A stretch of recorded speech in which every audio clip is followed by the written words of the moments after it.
turn us up. Hey, it's the Detour. I just got Taco Bell.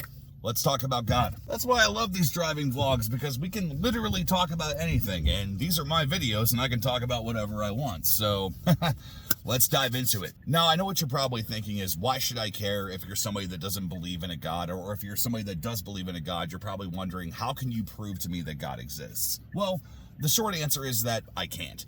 The main thing that comes into play with everything that the main thing that comes into play is faith. You either have it or you don't. I'm not saying this is going to be the end-all be-all, and I'm certainly not going to say that if you don't believe in God after this, that I think that I have failed. This is mainly just to be able to spark a conversation and to get minds thinking. A lot of people have this mentality of that, oh, it's fairy tale, or it's this, or it's that. You know, it's like, oh, like there's a Tower of Babel in the Bible. That's the reason why we have all the different languages. Or, oh, it's like, you know, like the universe was created in 7 days, you know, which is completely impossible compared to science. There's all these things that don't make sense. I argue that if you take God out of the equation of the universe, I think that it makes things even more ridiculous. At least it would make sense that there was an intelligent designer making things happen instead of random happenstance. It also goes into that mentality of saying that what's more terrifying, the fact that we're alone in the universe or the fact that we're not alone in the universe? I think that there's scary things about both of them. But for me personally, I rest easier in a world where I know for a fact that there's something higher that's in control, whether or not I like the control that it has or not. So the main thought is this, is that how can we prove that God exists? Or what's a way that we would be able to think about the concept of this, is that, you know, the general sense of a God. I'm not here to try to convert you to be a Christian. I'm not even saying that it's the correct thing.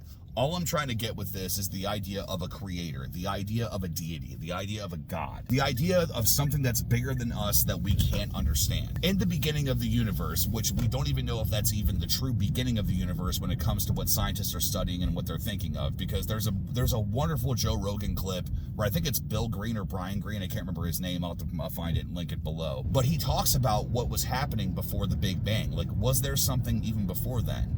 And I think that, if I remember correctly, the way that he said it is that people look at the beginning of the universe or the Big Bang as, you know, the very first steps of the universe. What if it wasn't? What if there was more behind that we can't even conceive? So scientists are able to use these mental gymnastics to be able to try to make sense of what was happening before the Big Bang, or before creation, or before, like, however you want to look at how the entire universe came to be. One thing that I can't let go of, and the one thing that just drives me to believe in a creator is this, is that either something created everything or nothing created everything. And it's really frustrating when people completely take out the concept of a God, which, by the way, I love talking about this, but I can't say that it doesn't frustrate me to say that there is no God any more than it frustrates an atheist to acknowledge one. To me, it's very simple. Either something created the universe or nothing created the universe. Nothing will create nothing.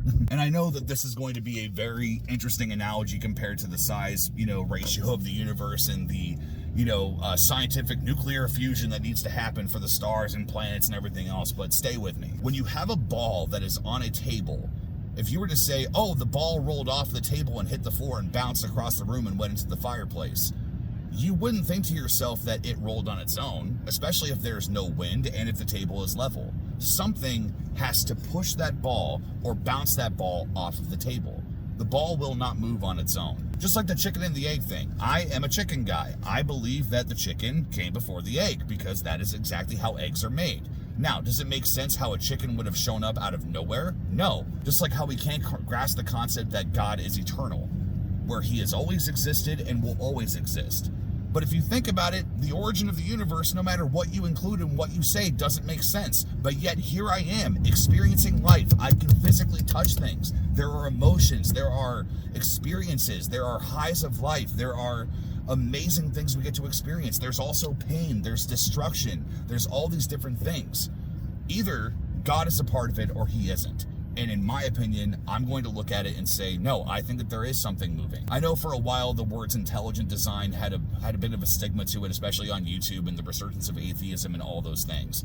But in the same hand, I look at the world, I see intelligent design. I see the repeating of seasons. I see the waves going in and out. I see the way that the moon affects the tides. I see the way that the world is, and I see design. I'm also not against evolution either. I think that God used whatever he could to be able to make everything happen. Were the days in Genesis real days, or were they not?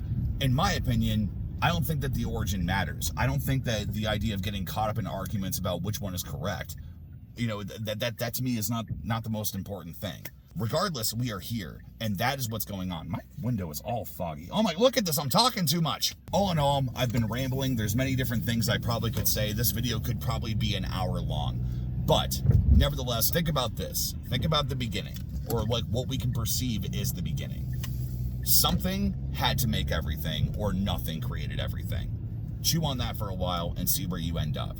Comment below, let's talk about this, because I think that if we can do this in a very, very structural way, because I know there are some people that can't handle it and it'll turn into a war zone, but I'm being optimistic today and I want to try something.